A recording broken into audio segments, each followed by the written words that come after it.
कि किसी शहर के मोहल्ले के घर के कमरे के बिस्तर के कोने में एक लड़का रह रहा था, जिसकी आंखों से बेवफाई का, रुसवाई का, हमदम का, उसके जाने के गम का आंसू बह रहा था। वो आईने में देख के अपना अकेलापन मिटाता था। वो लड़का था जिसे कोई नहीं चाहता था। हर बंदा अपने मतलब के लिए आजमाता था। वो लड़का सांस लेना भूल जाता था। परेशानी के साथ आंसुओं को लगाकर उसको उसी का गम खाता था।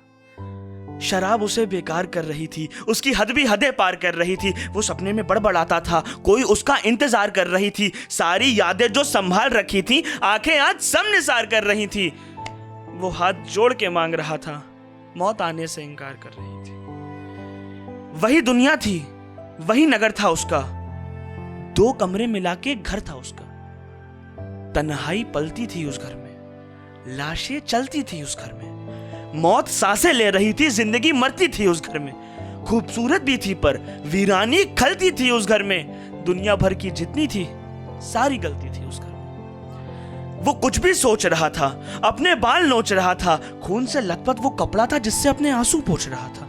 वो रोशनी में जा नहीं सकता था, अपना जख्म भी दिखा नहीं सकता था। कांच बिखरा था पूरी जमीन पे, कोई उसके पास भी जा नहीं सकता था। इतना कमजोर हो गया था वो, अपना शरीर तक उठा नहीं सकता था। प्रेमिका का राज भी रखना था उसे, पर एक बात थी जो किसी को बता नहीं सकता था। अब हर चीज उस कमरे की कुदरत के खिलाफ थी। बस एक जगह थी जो नई की तरह साफ थी।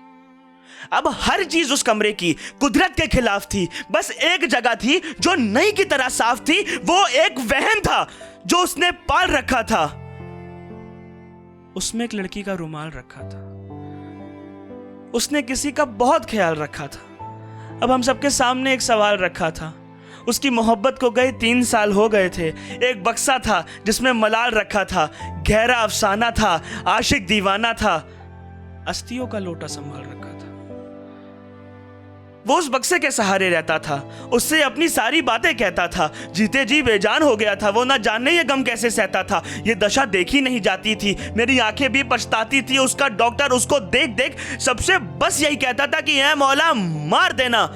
किसी से इश्क का गुनाह हो फिर, या तो मोहब्बत मुकम्मल हो या ना हो फिर।